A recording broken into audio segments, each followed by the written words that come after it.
Welcome to Patent Pending. I'm your host, Gabriel Moncau. Today I'm joined at the top right by Maya El-Sharif, the sheriff herself, long-standing Crown Jewels member, engineering notebook aficionado, and the loudest one at any event.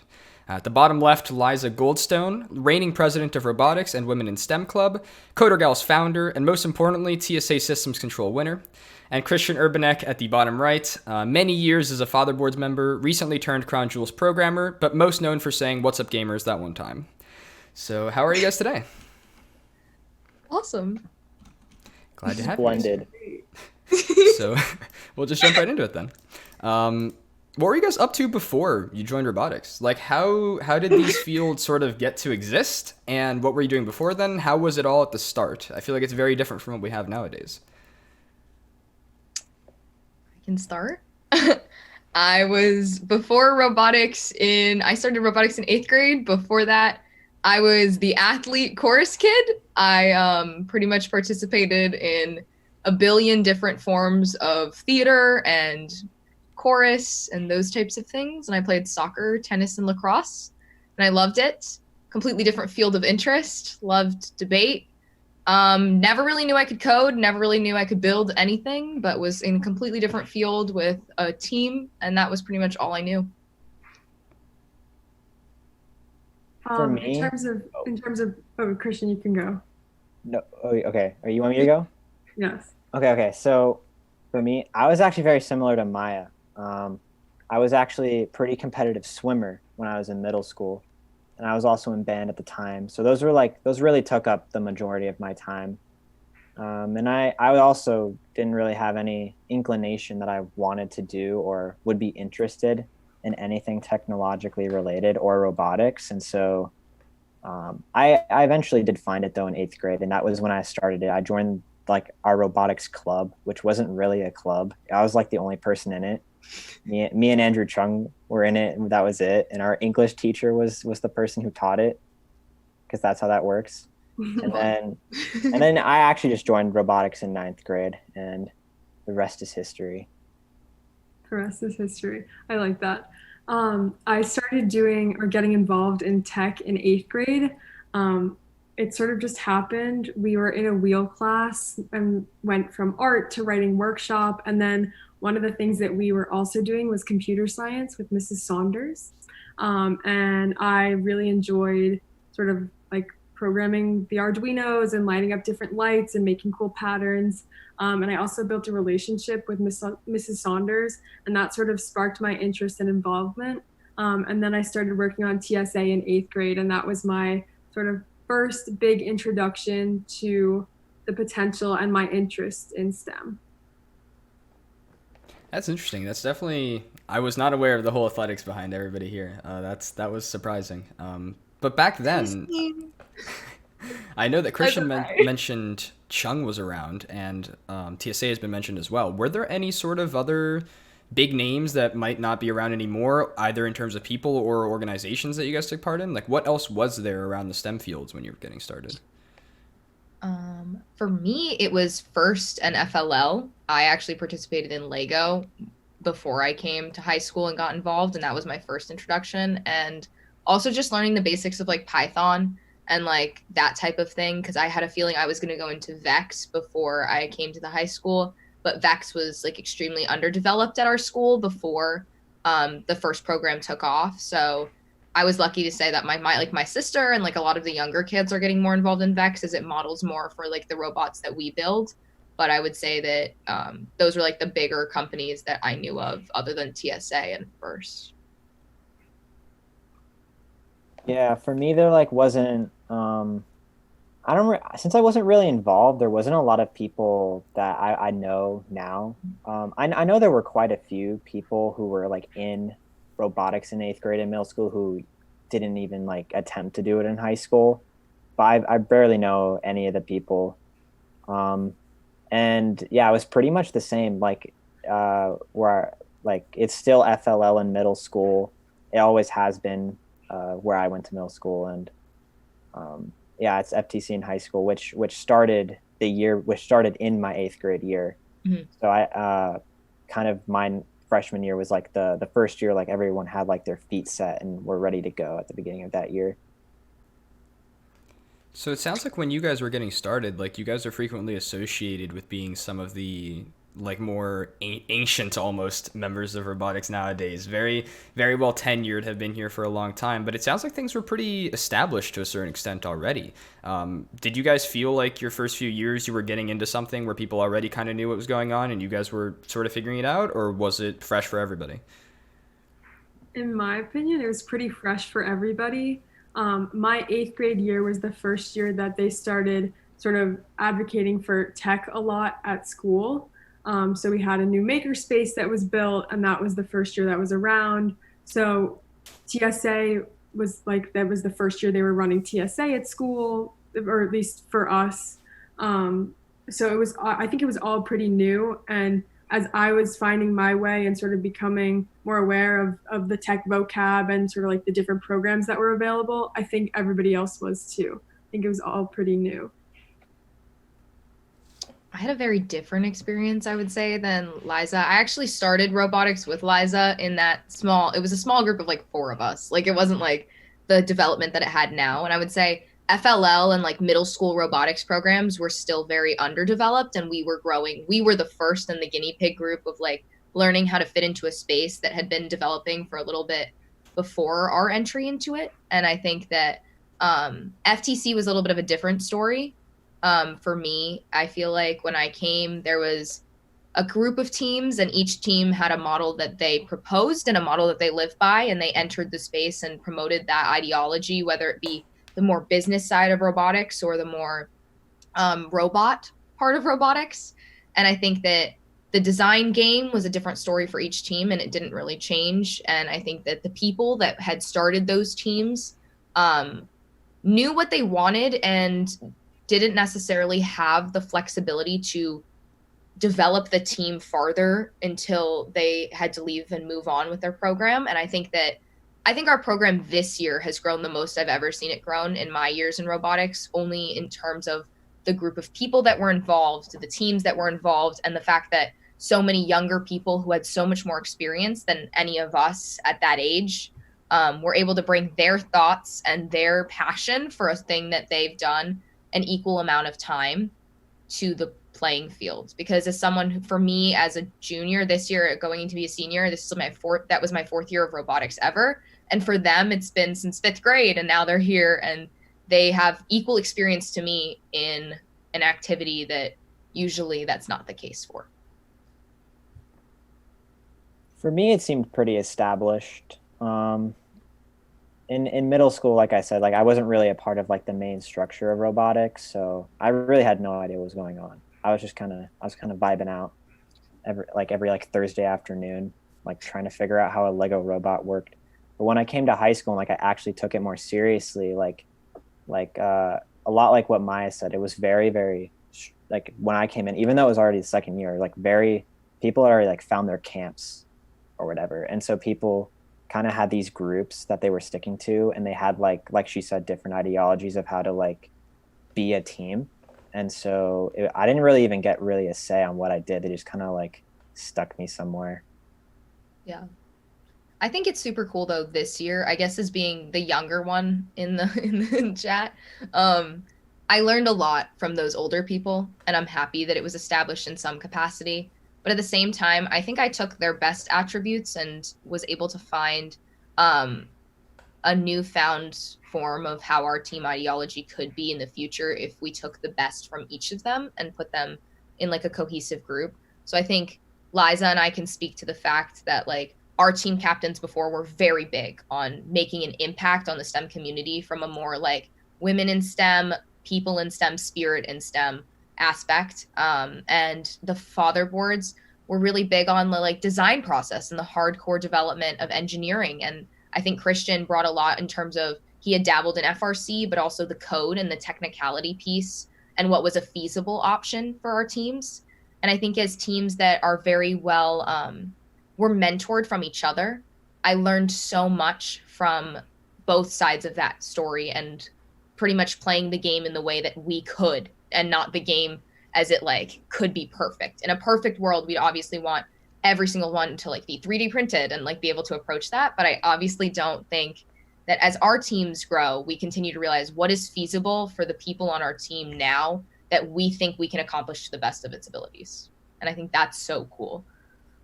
I think that's definitely interesting, the different approaches and like how you guys have worked through those. So in those first few years when you guys had first come onto this scene and you had seen what there was and these different approaches, what were you guys' like first reactions? How did things sort of shape up for you? Was there something that didn't go as you thought it would, or was there something that really surprised you, pleasantly or unpleasantly?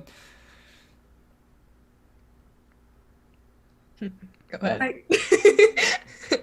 I would say at the beginning, it was all very new, and there were sort of already designated roles and designated ideas, as we've been talking about like this team focuses on this and this team focuses on this and not on this. Mm-hmm. And I feel like as I entered the program, I had to prove myself and show that I was there and that I wanted to be there and that I was willing to learn. And that, I don't know if that's necessarily because I was the youngest member or because I was a female and mainly male program at the time. I think both of those factors played into it, but I felt that I had to prove myself, not so much to my team. I proved myself to my team by showing up, but I had to prove myself to other people by gaining experience, doing outside research, showing what I could do. For me, off the bat, not gonna lie, things were pretty bleak.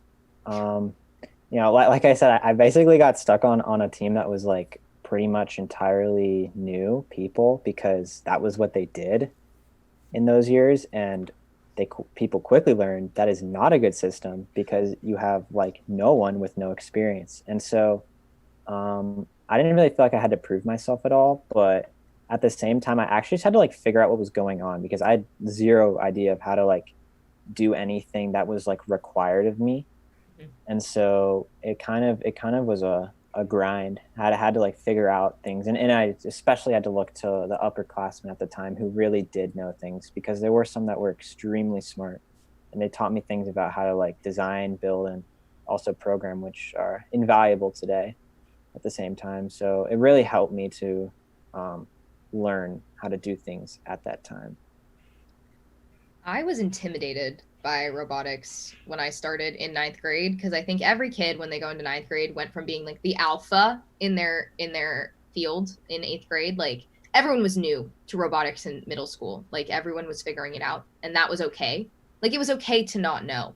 And I think that when I came to upper school, not knowing for some of the upperclassmen was like a sign of weakness in a way. Like it was if you lost a match, it was like a negative thing instead of just being a learning experience. And I think that our team quickly grew on me. I wasn't a big fan of the whole tutu spirit cheer loud person, but I think a lot of people now would say that probably the loudest person in the room no matter what. And I bleed pink. It's everything that I do. And I think that it was an experience to learn. Playing the game of FIRST is really different than just robotics in general. I think it's a company that likes to encourage people and inspire people to join STEM, even when they're not good at it. And I think that that's, for me, the biggest strength of just like learning the mechanics, but also learning how to become a family and participate in a team project, even when a wire gets cut or a wheel falls off. And I don't know, I think that the upperclassmen taught me a lot about that, but I also think that there was a lot of development that had to be done in terms of being more open to accepting newbies and being more open to incorporating new thoughts, even when they may be wrong, and learning how to teach people that in their own manner. Because if you just tell someone that they're wrong, they don't ever, that might not be true. And B, it also might be hurtful in a way that they have to explore the way you did. Like upperclassmen sometimes forget that when I was in 9th grade, I knew nothing. And I'm a very intimidating person, I would say, as I come across. So upperclassmen were less likely to teach me because I was scary. And I think it was funny because I was scared of them the same way they were scared of me. And I think that my goal, at least in the future, and from these lovely seniors, have they taught me is sometimes it's okay to be intimidating, but it's even more important to be a friend before you're a team. We became a family really quickly. I'm gonna miss them so much. I'm gonna miss you all so much. And I love my freshmen. I love them with a passion. I talk to them about their day before we even talk about the robot.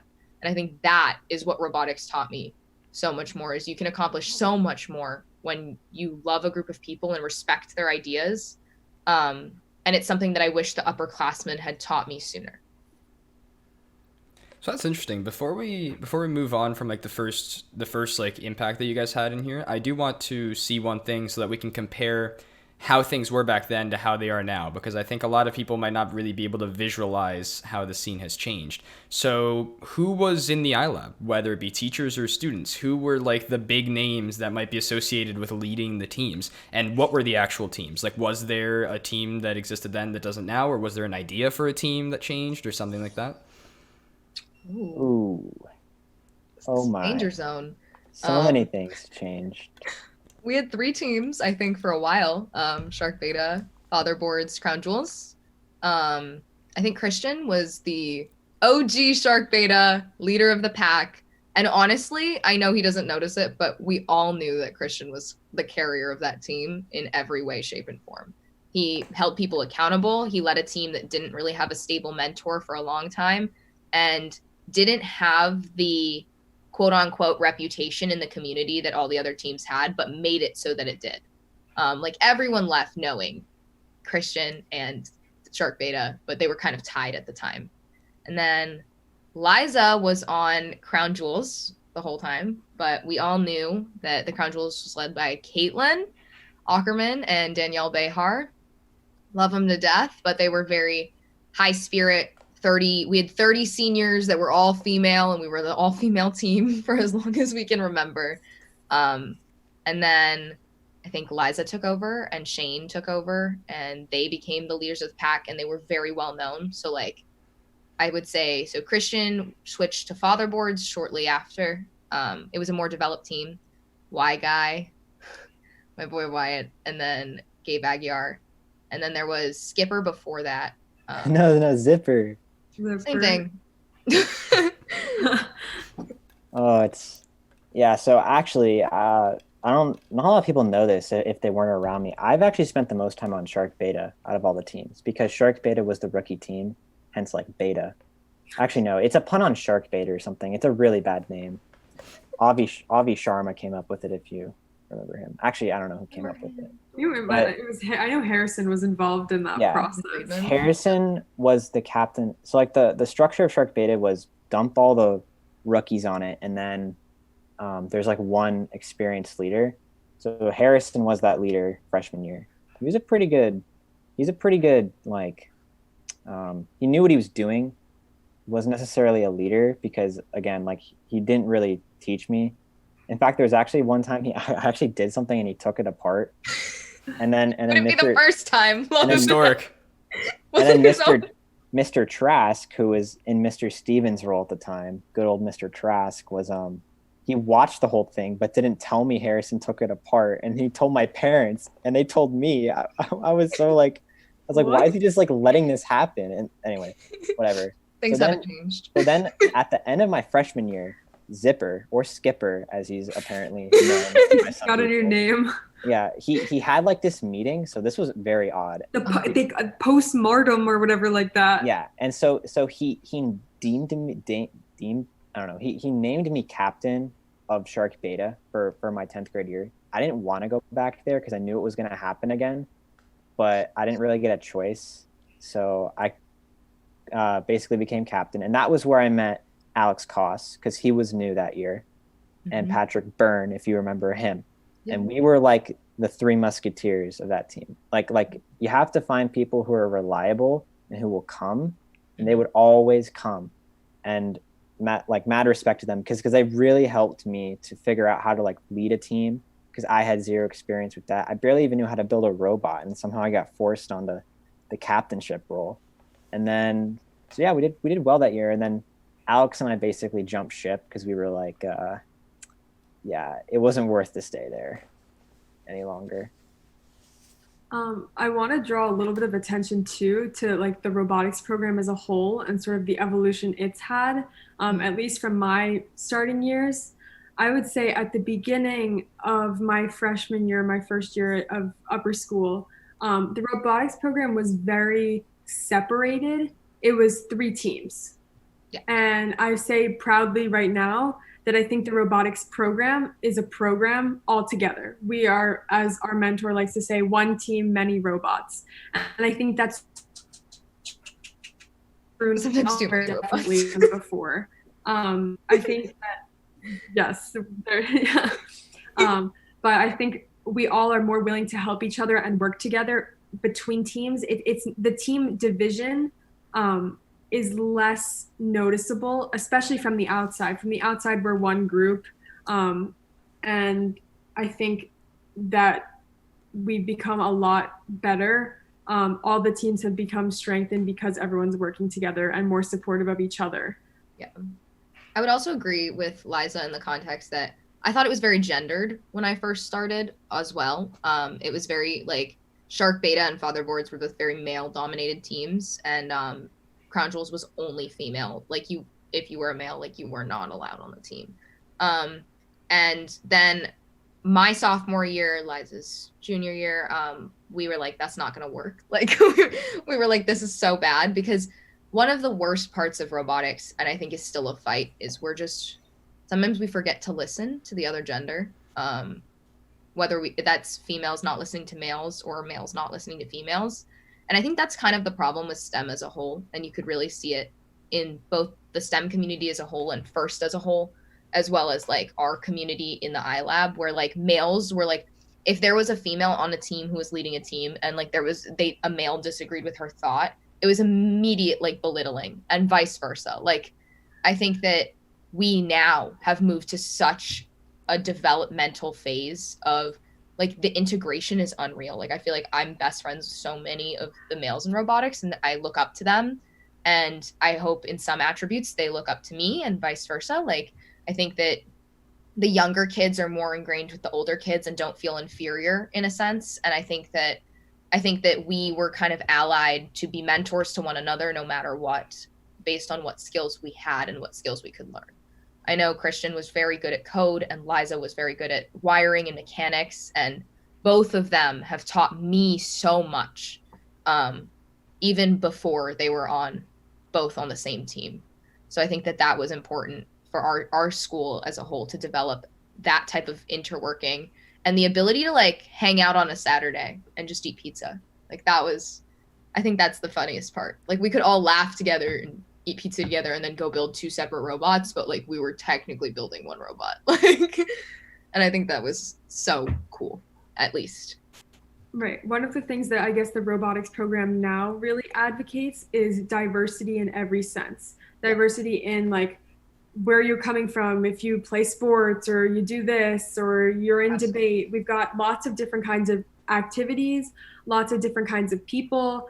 All like both genders, all identities are represented. All grade levels are represented, and I think that the space we work in, like the physical space and the emotional space, is very inclusive. Yeah, I think I still think there's room for it to grow. By no means do I think the work is done. I think that we have a lot less people than I would like in robotics. We have a lot less of that diversity just because of how deeply ingrained it was before we started. But I think that especially this year, the growth that we've seen in terms of the family mentality and the more welcoming nature of robotics, in that like my freshman year, if you were in robotics and something else, it was like, oh, you can't handle that other thing. Like, but this year I feel like we're all in so many other things, like whether it be band or whether it be crew or if it's soccer or if it's like you're the next like Picasso. We have all those types of people in the lab all the time, and it's functional. Like we didn't compromise our teams because of that, but we just diversified the thought and the idea that you can be amazing engineers while being the best person in your community and being the best artist and being the best student at the same time. It doesn't have to be a trade-off. We even had people on TSA and robotics. Mind blown. Both sides of the river. But that's definitely interesting. So you guys have been here for a while, right? Now that we've kind of gotten into robotics in the story, as you guys have spent time in this program, we've talked a lot about how it's changed culturally and things like that. But do you think that there were big changes in terms of like a turning point, whether it be the way that other people saw robotics, or whether it be funding for robotics, or whether it be the structure of, like, I don't know, leadership positions or something? Was there some sort of turning point where you feel like robotics either went more mainstream or had some sort of big change from the way you guys saw it? I've been here too long. Let me say that. I've been in robotics too long, but now it's kind of a joke. But actually, I'd say there has not been a turning point. Every year I've been in robotics, unfortunately, there's been less and less people. I think you could argue this year there were more because there were actually, this was the first year there were actually freshmen who I witnessed who were like really like trying to do things and consistently come in a while, like arguably since like Maya. Or no, actually wait. No, actually no. No. There were people. Wait. I know what you're saying, Christian. No, there's What? more. Because robotics is developing faster than I think upper school is, for sure. Yeah, because There's the a lot of people feeding trickling. in, the people, yeah, that's what I was trying to say. The people feeding in from middle school are beginning to be more consistent than usual. And there are people who have, throughout their upper school career now, begun to become more consistent as well. And so in that way, high school's catching up. Yeah. But in a way, though, it's kind of hard because, like, I just remember my freshman year, there were, like, so many more people than, like, especially on the father boards. Yeah, I would agree with that. I can't speak to the same light that I think the seniors can too, because they were with the robotics program far before I was. But I can say that personally, I do not think there was one turning point so much as the group of people changed and the dynamic changed. So like when those really like ingrained seniors left and moved on, we had to figure it out. And I would say like last year was the hardest year of doing that because both teams just lost so many people. And I think that all of those teams, like I can say at least from the Crown Jewels, like we lost 30 people. Like it was just like a huge chunk of seniors what made up our team. And I think that Shark Beta kind of had to face that this year, and the father boards had to face that this year more so than us. But it was still like really trying to fill those teams with new, exciting people that could build on the team's legacy, but also be their own individuals. Because I think that's the beauty of like seniors graduating and moving on. Is just like you change a team based on the people that it is made of.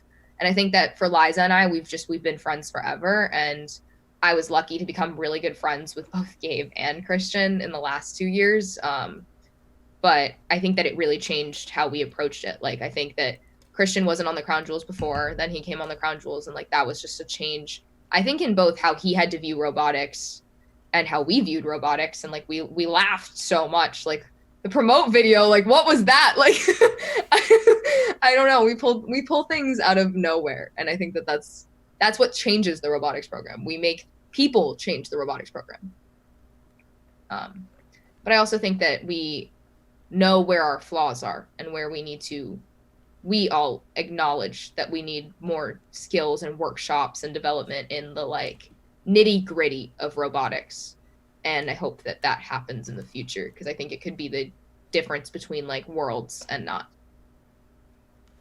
That's interesting for sure. And I think that contrasts pretty heavily with like the TSA episode that I did. In TSA, something that we talked about for quite a while actually was how when the fashion design team won nationals, they saw a bit of an explosion where there was a lot more interest around TSA. There was a lot more people joining.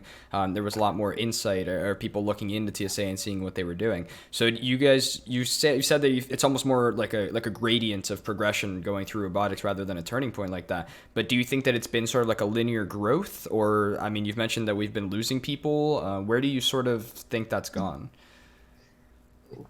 You seem to be mentioning up and down.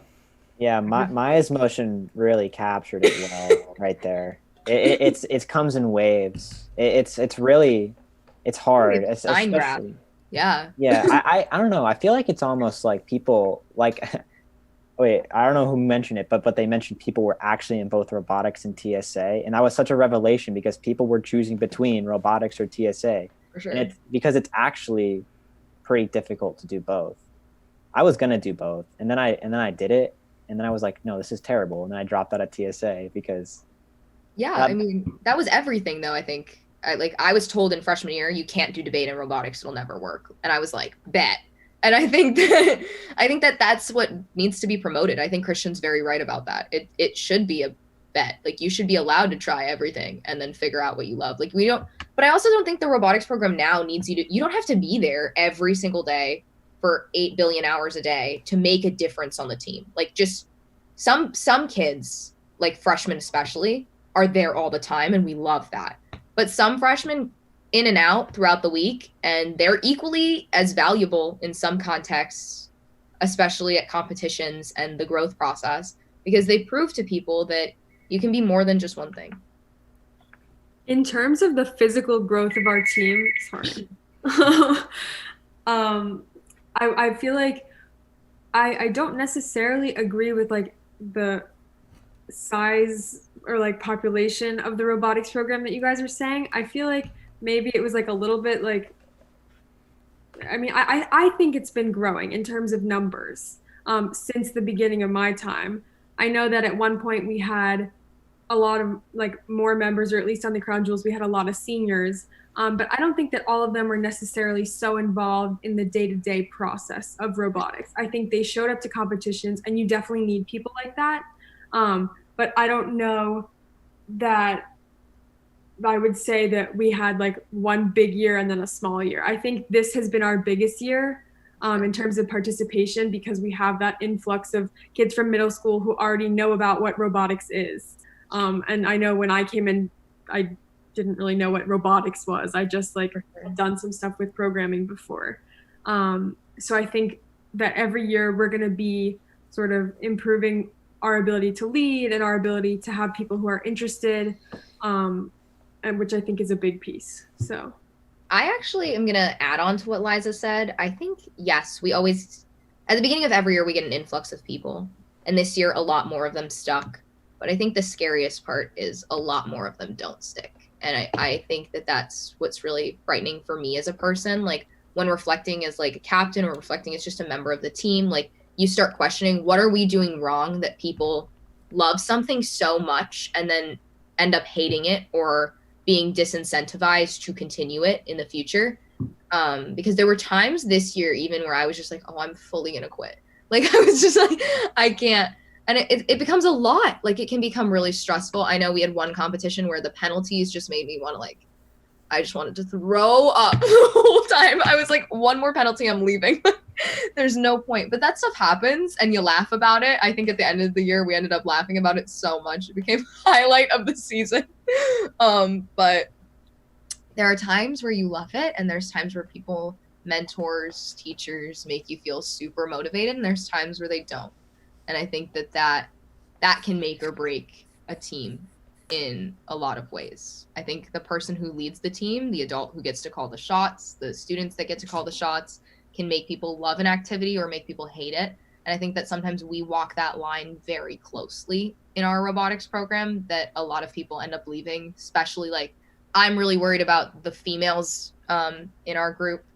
We see less and less every year. We have like 5 in the robotics in the iLab right now, and that's really frightening considering we have like 30 to 40 in the teams overall. So that's something that's to be considered, like what is causing those shifts. And I have my own personal thoughts on that, but that's kind of like the external perspective.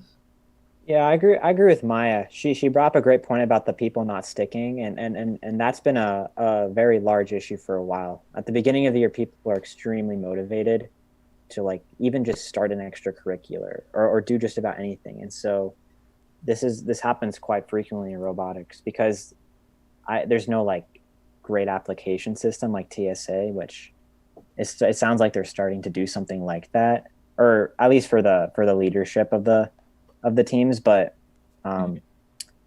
yeah, so like a lot of people will join, and it becomes very hard to know who's going to stay and who won't, and how like effective someone will be to a team, Yeah. because they do have to come a certain amount of time and be there to be productive.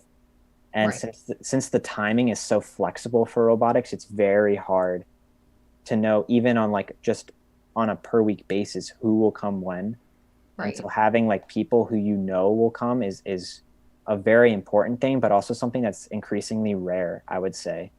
And Yeah. so, yeah, But I also think iLab culture fuels that a little bit. Like, I would agree. Like, Yeah. I think I started showing up 10 times more than I did freshman year each year. Like, sophomore year, I was in the iLab. Like, I felt like I moved in, like, build a tent. And then, like, junior year, I was like, I don't even need a tent. I think I need a mini fridge at this point. Like, I think that, and they would both agree, I think, in that context. Like, I think we all kind of moved into the iLab a little bit, and like we were like, okay, like we're gonna get snacks, like we're gonna be here for a while. Like Christian and I started filming vlogs at one point. Like you had to entertain yourself. Like, but I mean, like we had to talk about our day and like study for econ while you're in the iLab while like someone else is fixing a wheel, or study for like some random calc test that like has nothing to do with what you're doing in the iLab, but you have to study. But just being there is enough for your team, like if in case the code malfunctions while they're running driver practice, or in case the entire robot gets taken down a week before. Like,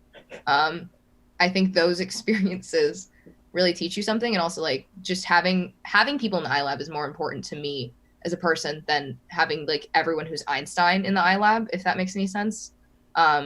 Like when people come and freshmen want to come and they're just sitting there doing nothing but learning and just observing and finding parts and knowing where to go and calling parts by their names or seeing driver practice, those things make or break a robotics team 3 years down the line. Like me seeing Liza and Shane last year work as hard as they did and seeing Christian build a team from nothing to something, those things made or break my experience in robotics in junior year. And I really hope that continues. I think we have some amazing freshmen and sophomores right now that are super, super motivated. I just hope that motivation doesn't get crushed by the people they surround themselves with and the classes and coursework that they take on that can sometimes mitigate any of your time spent in the iLab. Did you want to add something to that, Liza? I saw you had a Sorry, I questioning have look lots earlier. of thoughts that come into my head, and then some of them just disappear. Well, one of the things I was thinking about before that Christian mentioned is the application process for TSA and how that's something new this year for the robotics program. Something I think TSA has that we don't necessarily have is like a lot of people who are interested. So much so that they can be selective in the process of choosing who is on the team. In my personal belief, I don't know that that's something that I want to happen for the robotics program. I don't want it to be selective. I think anybody who wants to be involved should have some opportunity, especially because there's so many different facets to participating. It doesn't have to be just on the physical robot. You could be making a video or please make a video. Right. Making a video. iMovie. There are just so many avenues to participate. So from that respect, I think the more people, the better. And that's something that our program definitely has to work on. And also, Gabe, earlier you asked us about sort of the outside view of robotics. And my take on that is there really isn't an outside view. I don't really think people are knowing about what we're doing or the competitions we're participating in or like how we build a robot or what it looks like. I don't really think people are knowing what's happening like in the behind the room or like the second room in the iLab. So I guess that's something to consider for the future because they're really like we're doing great stuff and we have a lot of really cool people who have interesting things to say and share on our team. And I think that maybe the high school community as a whole doesn't know so much what we're doing or who we are. And I think that Liza brings up a really good point in that. Like, okay, like let's say if it's band or orchestra or chorus, like you have a concert and like people have an understanding of what that looks like when people are sitting on stage or when you go to football is going to result in a game. Like, but for robotics, and I think the difference between robotics and TSA is for TSA, like fashion design, you're producing like an actual element of clothing and they know what like they're getting judged on that one time like that piece or article of clothing or they're designing a video game like you all work on and that tangible item of like, here's the video game, it's getting judged. But robotics is not like that. And I think it's not like judge robot design, pass, you get to go to the next step. It's like a lot. It's like the posters, and like when people come in the ILM, they're like, why are you making posters for your robotics team? And I'm like, listen, our robotics team is also cheerleaders and also business people, and we're also marketing, and we're also like have to be best friends with our enemies all the time because we have to compete with them and against them. Professionalism. Right. You're competing with them and against them, which can be really trippy. And like sometimes you can go to a match, have the best robot, and the other person's doesn't move. And you have to deal with that. And I think that that's why a number or like a score doesn't dictate the best team in the game. It dictates there's so much more than that. Like I think the best teams in robotics are the ones who built the legacy, and they built a team model and a robot. Those are the best teams in the game, in my opinion. Because when I went to States, I wasn't paying attention to necessarily just the best robot. I was like, ooh, like I know them from their community service in India and their outreach in the community and their 40 purple shirts that they got to bring with them. Like those things matter. Like you recognize names, you know what I mean? And I think that that's such a big part of robotics that so many people outside of robotics don't understand. Yeah, I agree. There's so much to like robotics, specifically FTC and FRC, that like it overwhelms people. Like if people don't have like an intrinsic drive to really do it and want to succeed in it, they're not going to, because they're gonna eventually kind of drop out, because it's a lot to take in. Like you have to learn how to do actual robotics things like building and programming, which are much harder than they seem. I realized were very quickly when I joined. Like and Christian then it's perfect. Like Christian will run it with me and it's perfect, and then you get to the meet and like one thing changed and we're screwed. Yeah, I feel like that's more a me problem more than anything. I don't really know why that happens, but 80%. I give my work an 80% chance, because there's like the like 0.2 Christian effect, I like to call it, that like automatically gets taken off because of me. But anyway, that's like every team like, every year though. That was us last year too. It's kind of cringe. Not your fault so much as it is just like The you crown- add a it's the crown jewel effect. Maybe it's the crown jewel effect. Actually, maybe it's a team thing. Oh snap! You might have to change the name. Oh, you're right. Anyway. We do but Tiara. Like Maya said, there's also like the outreach stuff, and like people don't see that either, and like they don't understand like how important like a notebook is until like you're like actually like realizing people are legitimately going to states who are way worse than you because their notebook is like head and shoulders above you. Listen. Which we had a fire notebook, by the way, which is why we succeeded to the degree we did. And so yeah, that's definitely a big reason, I would say, because another thing involved with that also gets underrated. Robotics takes a very special kind of leadership, because you have to both be able, as an upperclassman, you have to both build and lead a robot, which is going to be competitive, while also teaching younger people how to do it at the same exact time, because there's not enough time to both teach people and then do it. So you kind of got to like learn as you go type thing. And it takes very, very special leadership capabilities to do that. I've seen a lot of people, especially in the past, who were very good at like building, not teaching. And that is why the robotics program began to shrink, in my opinion, because people were turned away because they weren't getting to do anything. I didn't even really get to do anything. And it was really just my intrinsic drive that kept me wanting to come back. So that's another big thing. I think Christian's right on the ball with that. Like, I think that I had the same problem, I think, and Liza had the same problem at some point, like when you're not in control.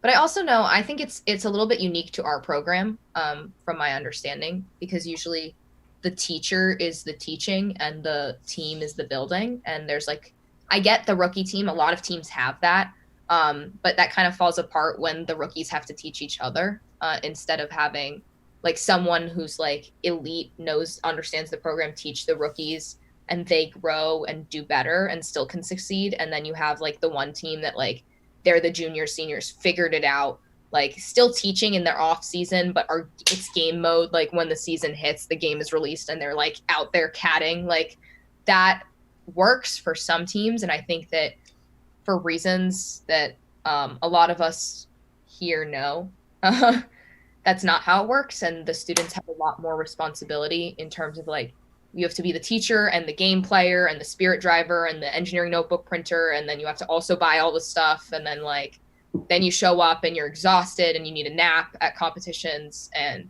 you can't take a nap because you're also babysitting. Like, I think that all of those things make being a student in robotics, especially an older student, super hard because you have to make all the tough calls yourself. And also, I would argue that it makes it provides definitely a lot of opportunities for growth. Yeah. I know that being in the robotics program has really defined my high school career. Like, I'm very proud to be a part of robotics and to be a part of a team. And arguably, like, some of the most important lessons I've learned are about leadership and collaboration and what's required to be like successful at both. And part of that is due to the way our program is structured. So I guess from that outlook, we can find the silver lining. I agree. I don't think it's all negative. Like I learned so much more about the freshmen and the sophomores and people in my grade has like the lowest amount right now in robotics. But I think that specifically just like looking at it, like the people in the robotics community who I get the pleasure to like hang out with every day are my best friends. And I think that has to be it. I spend so much time with them that first and foremost, I consider them family. Like I would literally check in on them in a heartbeat, even when they leave. Like the people in this like group right now, like I love them so endlessly. Like it was my first, it didn't stop when the season stopped, if that made any sense. Like it wasn't like, oh, I needed them for the season, and then the minute the season was over, I was gonna go to a party. Like that wasn't the vibe at all. Like I want to spend so much more time with them, like outside of the lab, even when we're not building, and getting to know them. And that's a benefit of just like making the tough calls, but also getting to know people so that you can help them and grow as individuals. Like Christian probably like hated me by at some points of the year where I'm coming and I'm like doing the notebook and I'm like, listen, we got to go through every line of code. Every line that you just spent hours explaining to this kid, like I need you to explain to me. And I think that there's those moments where he's like, oh my God. But also like it helped him make his code more clear and concise, I think in some capacity, and helped me become a better member of the robotics team. But sometimes I think that when your mentor in terms of adults and the students don't align, it can become very difficult to do the job that you need to do. That's just my experience in robotics. That's super interesting. I think that there's a lot that definitely happens within robotics that other people outside don't see. And before we moved on from like that sort of perception thing, that how people see robotics and vice versa, I did want to touch on one last thing, because I feel like to a lot of people, there almost seems to be a bit of a TSA robotics rivalry. Even to the TSA people themselves, they mentioned that they almost felt bad because they thought that TSA was like invading the iLab, that before robotics had like all the tables and now we're secluded in the back room. So what do you guys think about that? Do you think that's a thing? Dude, the rivalry over. It's a landslide. TSA won it by like a long shot. Yeah, I think they won it in terms of funding. They won it in terms of resources. They won it in terms of mentors. They won it in terms of space. You have an entire room. We get a nice shed. Like we didn't even get to make our field because they were worried about TSA. Like actually that is also true. I hands down believe that TSA is backed more by admin and it's backed more by students, and they rightfully so. They have more people, but I also think that doesn't discount the fact that I feel like robotics is more of a year-round thing, in terms of like we go to more competitions and our robots cost a lot, and sometimes our notebook costs a lot, and we could do so much better. Like other teams sometimes are surprised. Like we have this mentor from another school, are sometimes surprised how we can have the funding that we have and still be so having to figure it out ourselves in a way. Like I I'm really lucky that I have the energy to put together a notebook, but it's not fun when you have to print the whole notebook at home and it's 700 pages and you can't build a field, so you have to host it at your house. Like, those things make or break a team. So TSA, in my opinion, should be doing better when they have more support, and they should be doing better when they have the entire iLab space and an entire room dedicated to themselves, while we are crowded in the corner and can't find space for our 3 teams and can't find space for our field and can't find space for our stuff and get yelled at all the time for not keeping it clean, when half the time that mess is just because we can't put things anywhere. In my opinion. Yeah, I mean, it's always interested me. I've always been curious as to why TSA has always been viewed as kind of a more popular option at the school. And there's always been a couple factors, in my opinion, as I've watched this rivalry grow. I don't even know if you could call it that at this point. But like, I love TSA. They're my favorite people in the world. But I'm kidding. I like robotics more. I can't lie. But basically, all right, here's what it is. First of all, I feel like there's a better support structure currently coming up through middle school, because both robotics and TSA have, like, classes in middle school. And I think they're pretty evenly split. I could be wrong. But one thing is that, like, the like leaders of TSA in middle school are basically the same leaders in high school. You're reporting to the same people. And, like, these people, and they're very not assertive, but they're involved to the point where, like, that if you're not going to do something, you're going to get reprimanded. And that does not happen in robotics. It's so, like, laissez-faire. So like, up to the teams and to the students that, like, it really shoots us in the foot because people view it as, like, kind of a secondary activity. You can just do it in the background. You can use it just for an application spot, which I know some people have done in the past, and it works because there's really, like, no way to reprimand people who don't do things. And so that's kind of why TSA has also just been more successful, which is, as you were saying, kind of a big turning point in their history. And so, like, all this stuff has built more momentum for them, and then they can keep going and keep getting more popular, I would say. So, I mean, I think it's pretty awesome to watch them do what they do, but at the same time, it's also kind of heartbreaking for us because we're like, man, we could be them, but we're not. But we also, I feel like even when we grew more successful, like, our team hadn't gone to states and then went to states, and states is, like, getting from TSA, like, states to nationals is, like, I would say how we get from, like, our league to, like, states in a way. Like, that it's the same battle in a way, but also, like, different factors are playing a role than just, like, the one competition. And, like, as someone who, like, dabbled this year in TSA, but for non-disclosure reasons, decided not to dabble in the future. I think they're different games. They're run different ways. They're much more supported than we are. And it'll always, I think the marketing of it, the funding of it, the environment of it, also the, like, diversity in activities in TSA versus the, like, homogenized way that robotics operates. Like, we have a game and they, like, that is the game you're playing. Like, it's not like TSA where you can, like, do fashion or board game or video or, like, these other activities where it can incorporate kids who are, like, more into business and more into marketing, because that's the, like, essence of TSA. It's literally like, this is the game. If you don't want to play it, you can't be in it. Like, like, that's kind of how it boils down. Like, our robotics program is for FIRST and FTC. And if you don't want to participate in FTC, like, you can't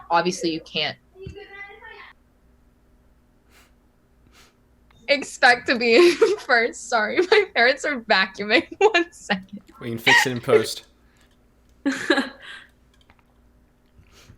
That's certainly interesting. I think the TSA people see it a similar way, but they did feel bad about that. Like, they made sure to mention that they thought they were going to try to make some steps to change that in the future. It's not a rivalry between the kids participating. It's not about that. Yes, it is. I don't want to portray it wrong. Oh, no, yeah. Throw some hands. I don't know. I agree. I don't think it's a rivalry between, like, the students. I just think it's a rivalry in terms of, like, our space and our funds. Like, there's so many times I reflect this year and I was like, if we only had a field for that competition, like I genuinely believe that. And sometimes, like, funds were such a problem. Like, I think Liza and Christian can speak to this dramatically. The amount of budgeting I ended up doing this year, like, I thought I became an accountant at one point. I was sitting there, I was like, okay, if we get X amount of good for this price, like, how many can we spend on this? And like, do we really need that? Like, we should not have to debate how much we're going to get for our wheels for, or me waiting for a Black Friday sale. Like, I think that's the difference. Like, TSA, like, they do everything the week or 2 weeks before for the most part. Like, some of their teams and some of their really good teams do that. And it's usually like a couple driving factors and the rest are kind of just like there for the ride. Robotics is a little bit different in that capacity where we kind of all have to figure it out and be driving factors. And there's things constantly changing, evolving, and we have more than one competition during the year. And like, we're very alone in that ship.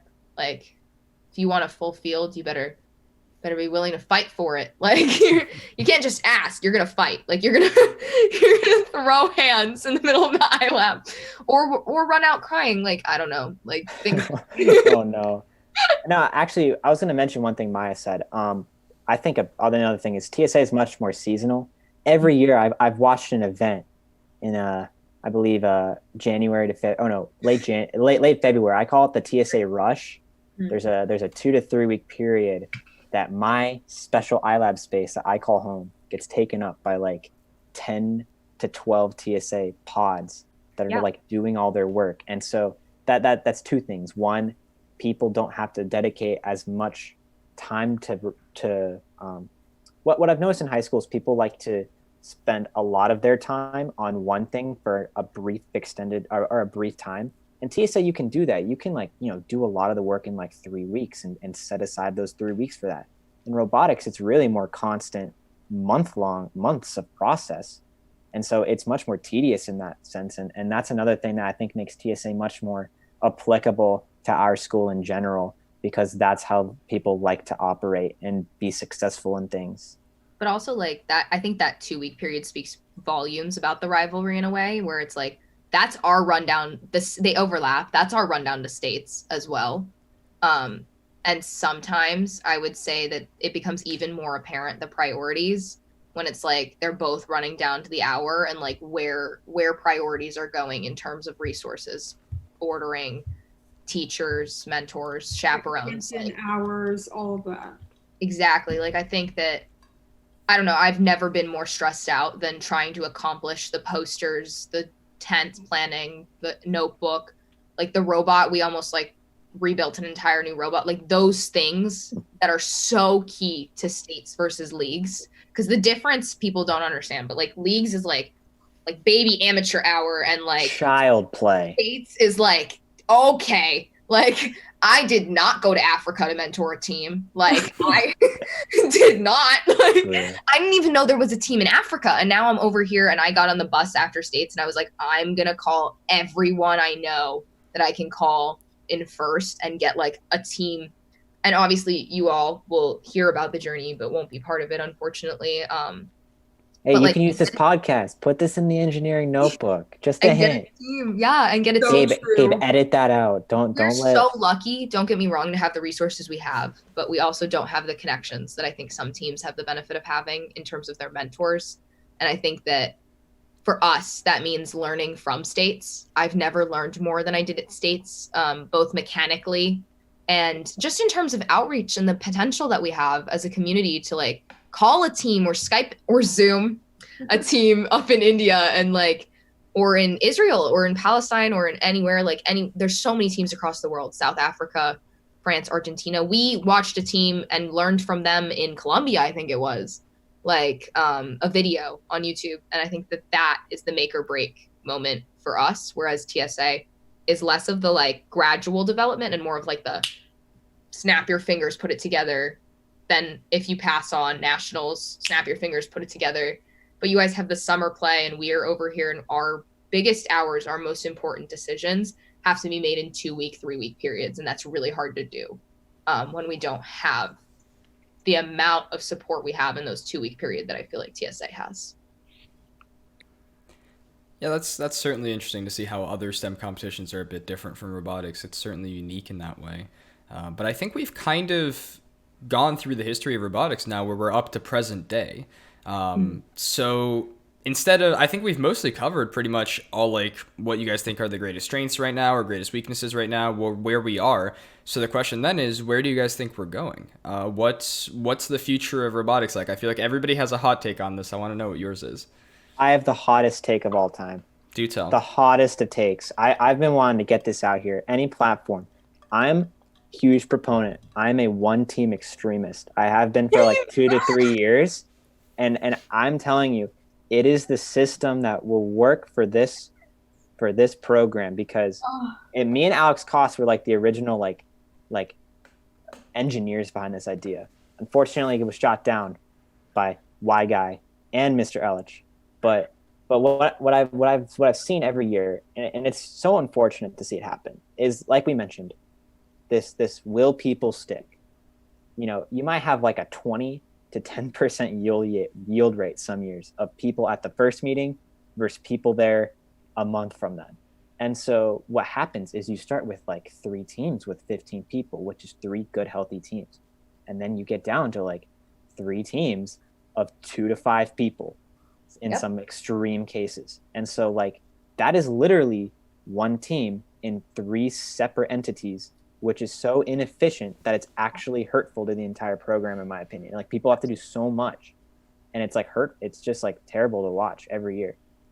And so I think it should be one team. Amen. It's kind of hard to make it work because I think you can only technically have like 15 on a roster. So I don't really know how that would work, but basically what people would find is if one team were to be there, you're bound to have about a 15-person team by like October or November, which is when competition starts. And then you can also, that's another thing Maya just mentioned, mentoring. You can't mentor in a small team because people are too stretched thin between actually building it and then mentoring people. With this kind of team, you could have people partitioned off in groups to mentor different things while they're teaching it at the same time. Absolutely. You could actually have like a coder group of like 4 to 5 people maybe. So one person could be coding the actual robot, and you could have some maybe juniors or sophomores teaching the freshmen how to code at the same time. It's just like what all I feel like teams are right now, except us. Like wired, like I would say like the big teams in the game for us in leagues are Wired Cats and like STA, and like each of them had like their team is so much bigger. Each of their teams, like they have multiple teams because their programs are just much bigger than ours are at the moment. But there's at least like 30 kids on each team, and they're like a group. There's not just one person, but like a group of people who like can CAD, and like a group of people who can code and like that, except of one individual that has all the pressure of like coding and mentoring. And I think that that's like, personally, like I'm drained of the engineering notebook. Like if I look at, sometimes I look at it and I'm like, page. Like, and I think that sucks. Like I agree, I'm a one team advocate, but that got shut down by everyone. I got yelled at for proposing it. Yeah, I mean, it's again the difference in opinion between like one of our mentors likes the idea of as many 3 to 4 person teams as possible, and that makes me want to bang my head against a table, because like it's so hard to like be like at the end of the day, the people in robotics want to be competitive. It's not just about it's a combination. We want to teach people, because the beauty of FTC is they've combined being competitive with teaching people. That's kind of the beauty of it. You can teach people, and that can make you competitive as a team through your engineering notebook and community outreach and such. So actually doing both, I feel, is the biggest thing possible. Winning is fun. I'll be honest. Winning is fun. Everyone loves to win. When we win, and like we celebrate and we make handshakes to make sure we win. Christian and I have a whole shenanigan that goes on. A routine. Back when I was not the worst human player of all time. we had a thing going. I held that title for a couple weeks. Yeah, you did, and then Brian took it. But Brian took it, unfortunately. I don't know. I am a one-team advocate. I've been a one-team advocate since my freshman year. I think that one team, the fatherboards were really good at mechanics and building, and the crown jewels were really good at spirit and building Aspire and outreach and mentorship. And I feel like if they had combined earlier, it would have been the unstoppable team. And I do believe that. I do think that we had all of the people and have all the people in the iLab necessary to make our team the best it could be, but we do not utilize it to its full potential because you can't be the best teacher and the best player at the same time. It's just really hard for one person to take on. You can't be teaching all of the freshmen and dealing with all of the paperwork and all of the aspects of robotics and trying to balance it all and then still sit there at the end of the day and be like, I'm going to design the best robot. It's going to be catted 2 weeks in 2 weeks. It's just not possible. Like, I think it's really not possible. And sometimes we deal with trade-offs. I remember we had a lot of discussions this year. It was like this or that. Like, you can't have both. And it was like, you can't be the number one team in the league in the robot and mentor when you have 3 people that know what they're doing on each team. Like, that's just not feasible. And I don't think it's going to work. I don't think it's going to work next year. I think that we have a lot of like people who are doing this for college and think that the title is what matters. And I guess in some cases that can be a real detriment to the people that are on the team. What I sort of see for the program is like a transition. Like, we're here now. I see an inward toward a one team. And then as the program sort of develops, gains traction, more people are interested, then we start to see that like outward flux again. And I think that would be a successful sort of model. I think that right now we're sort of lacking in the interest form. And that we would benefit from having more people to work together. And then in the future, I think that having more teams gives people more of an option to step up. And like, I kind of am a proponent for not one team, maybe not 3, maybe like 2. But I see that working better down the line. I am a big, I see where Liza comes from in this capacity, but I also, I fear for next year in a lot of ways, in terms of, I don't even know if we're going to have competitions. That's like the first preface. We're in a really weird time.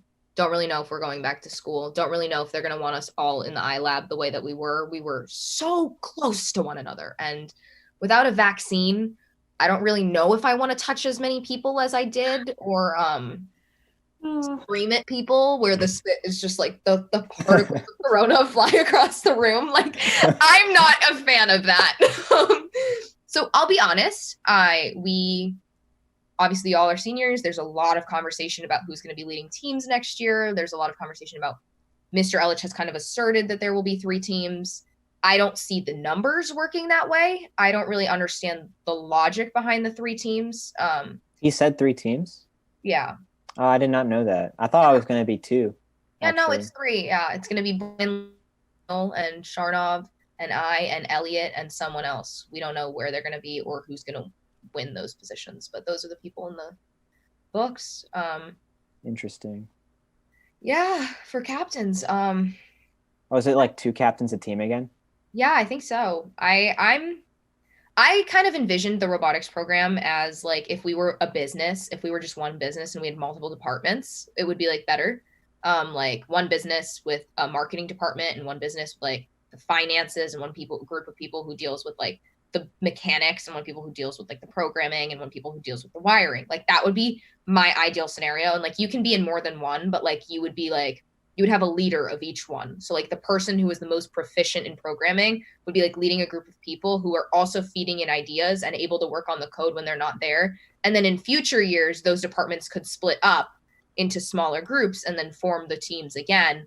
But right now, those departments each would have about one person each in each team instead of having a department. Like it would just be like the department chair is also mentoring the other department chairs, and that's kind of how we like bounce ideas off each other, which becomes really hard when we all have different priorities and also have a deadline that's really fast approaching, unlike some of the other STEM activities. Well, I think we've gone through the story of robotics then. We started at the beginning, we've seen where we are now, and we've seen what it looks like in the future. So my question now is looking back at like the story that we've woven here, what do you think needs to be said that isn't said enough? Because we've made a lot of things clear, but for example, who do you think deserves more recognition or less recognition than they get? Who do you think, like one of the questions that I was going to get to earlier, but I think now might be a better time, is who do you think was really impactful in your road up robotics? Was there a specific person that invigorated your passion, for example?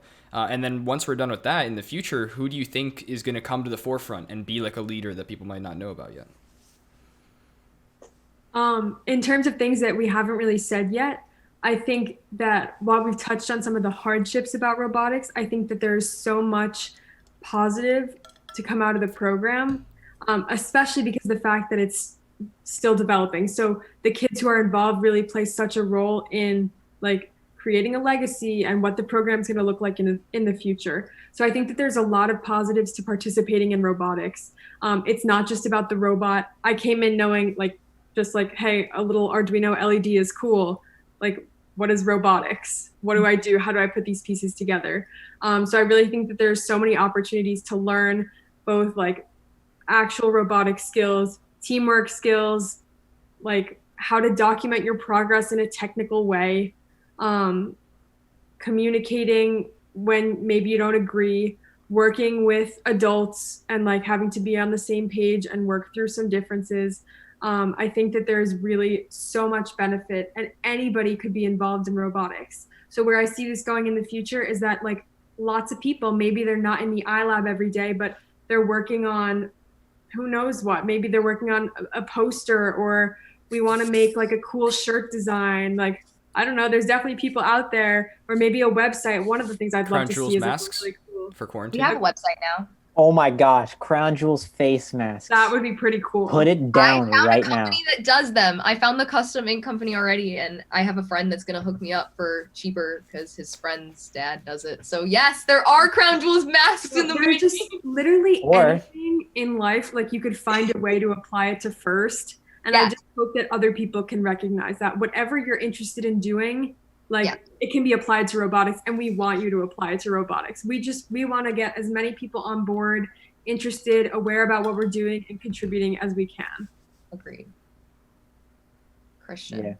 All right. I'd like to give a shout out to my boys, Alex Koss and Patrick Byrne, because that 10th grade year when I led Shark Bay was actually probably one of the more fun times because they were like always there. And I'd also like to shout out AJ and Brett Hefner from my freshman year. I don't know how many of you guys know them, but they were like these two 6'10" twins who were like, and they both went to MIT, absolute like genius superstars. And like they like actually helped me so much my freshman year because they actually transferred from St. Andrews their senior year, but their mom was my English teacher in 8th grade. So that I kind of had that connection with them. And so they got placed on Shark Beta with me, even though they were like extremely overqualified. And they like helped me so much because I was in varsity swimming my 9th grade year, and that completely overlapped with robotics. And they helped me so much to learn how to do things, and actually took the time to teach me when even the leadership wouldn't. And so like they've really helped me like actually stick with it and get where to I am today. And so I'd probably credit them the most for like my success and perseverance. And they gave me a lot of life advice as well. And yeah. I'm newer, so my idols are just kind of still here. Definitely, I'm gonna have to shout out Shane Pollock, one of my favorite people. I miss her dearly, but she was there all the time, and that was really helpful. Whether it was just teaching me how to chain, which has become my most useful skill in the iLab, or teaching me that things break and we got to fix it with duct tape. Those things made the difference. And then I would like to give some credit to Caitlin Ackerman and Danielle. Danielle was the steadfast, she thought things logically, approached things in a manner that was feasible. And Caitlin was everything that I needed to know about the engineering notebook, and I owe her for that. It has only gotten bigger and better since. And then there's Liza and Christian and Chung and Gabe. Now, I love them so much. They were my best friends and my mentors in every way, shape, or form. I knew nothing about programming, and there's a lot of times where I doubted some of the hard decisions I had to make this year. They taught me a lot. They helped me make those really hard decisions and hard calls, and they helped me say no to freshmen sometimes, even when it hurt me. I had a lot of trouble telling certain freshmen no. But I'm glad that I did sometimes, because I never want to kill someone's sparkle, but sometimes you have to. And I think that the future of robotics is in people like Brian Lee, Ethan Grover, Jake Reimer, Sharnov. I think that those are like major figures in where the robotics team is headed. I think Leah has been coming in a lot more and being very participant in it. And there's people who are the spirit element of robotics and bring the light, like Karis, and who are motivated to do things like the website last minute. And I think it's those people that really like shed light on why I get to do what I do and why I go to the iLab all the time. Because like I'm a little bit different from the people in robotics in that I do not want to do anything math, engineering, programming related in the future. I kind of, once I'm done, if that makes any sense. But I was in it. I was in first because of the family that it provided me. And I was in first because of the skills. And obviously tech is the future. And I wanted to know at least the basics of it. But first has pushed me more. It gave me passion for something. And I think one thing I want to say is like, even when I wanted to literally throw the engineering notebook at a wall and like light it on fire. Like I've never had more support from older and younger people than I did this year. Like hands down, I've cried at competitions. I think everyone can.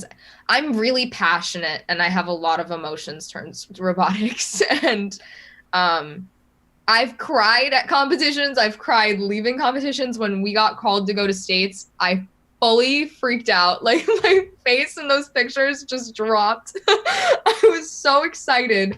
But I don't know. It's the most exciting thing to see hard work pay off, but it's even more exciting when you do it with people that you love and love you. So that's my insight. I think we've mostly covered the robotic story then. Do you guys have any closing thoughts or comments or anything else that you want to get out there? That's it then. Thank you guys for coming. Oh, I was just going to say, everyone, it doesn't matter what you're about to participate, and that applies to not just robotics, but life. Like, if there's something you think sounds cool, even if you have no reason or no interest to like continue it in the future, just say yes to opportunities because you don't really know what it's going to do or how it's going to benefit you. And to add on to that, join robotics, love it. I loved it.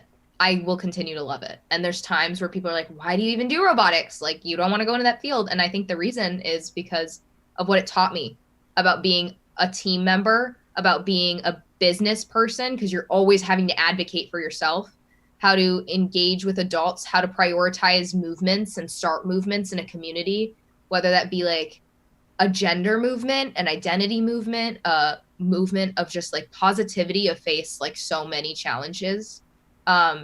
Robotics is so much more than a robot, and it's so much more than just the game, but it's like a group of people who are the most hardworking, passionate people I've ever met in my life. And I don't think robotics is, I think every activity has its own light, and I never quit any of the other ones for robotics. But I will say, out of all my activities, there was like a few I could never get rid of. And I think Corona really taught me that, like, taking a step back, looking at it, I miss every single moment I've ever spent in the iLab every single day.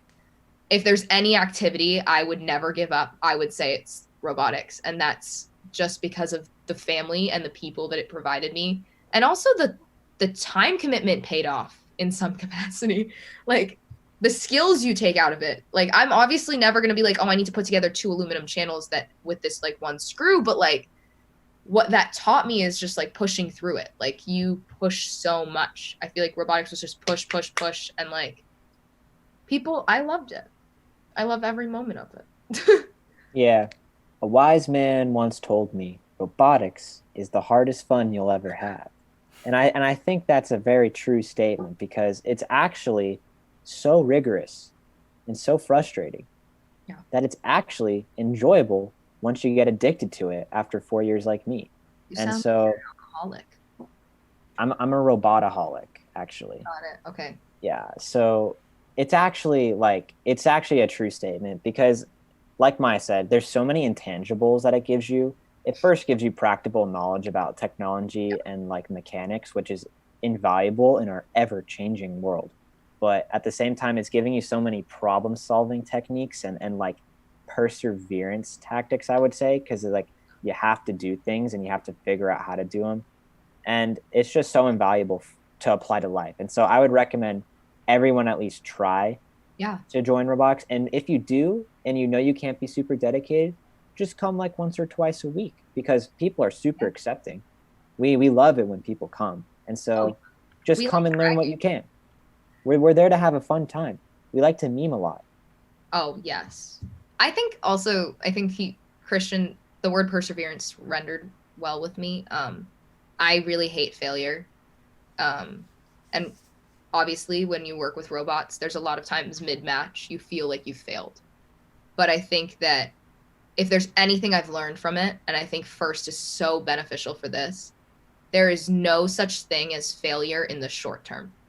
I think failure is a very long-term word. That means I think failure is when you encounter a rough match and you don't fix something, or you don't learn from it, or you don't push harder the next time. And had you asked me in the middle of our match, the second competition, if we were going to go to states, I would have laughed in your face and said, absolutely not. Like, we just scored 120 penalties. Like, we have set a new record for the number of penalties in one day. I have PTSD. Like, I actually do. Like, I have nightmares about it. Yeah. But I will say, like, I laugh every time I think about how we felt at that competition because of how insignificant that one instance was in terms of our failure, but how important it was for our progress.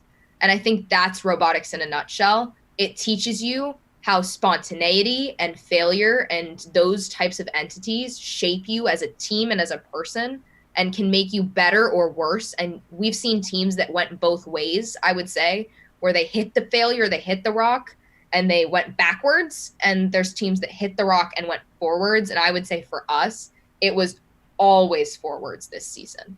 And I just hope that for every activity or person who enters the robotic space, one feels welcome, but also whether they stay there for a year or 4 years, leaves feeling like they've learned more about themselves and the people around them than ever before. Because for me, robotics taught me that even if you get a bad grade on a test, even if your robot breaks fully, a wheel pops off, like, it's how you take that instance and turn it into a positive and grow from it. Because that's so much more, that's a better movie or story than someone who had it perfect the whole season in any book, I think. And also, like, be a really good liar, because, like, zip ties are not a utility tool. I think that's another beautiful skill. Like, learn how to lie. You gotta know how to walk the line. You gotta know how to walk the line. Yeah. Present yourself in the way that judges want to see you. Yeah, be really good at telling a narrative and be the best advocate of yourself. If you can't, at the end of the day, advocate for yourself and your team, I think you're in the wrong activity. And I think that's why robotics is so amazing, because even when I really, really didn't like certain figures in the iLab, I, at the end of the day, knew my team had my back, and I knew I had theirs. And I could tell a judge that any day. I could walk comfortably into every judge's interview with my fake smile and terrible laugh and pink that probably fell off everywhere and shed everywhere, that I loved my team. And that's what every judge and person ever wants to hear. And it's not about colleges. It's not about anything. It's that at the end of the day, I don't think any of you are going to look back in your freshman year of college and be like, I loved FIRST because of this one competition where we won.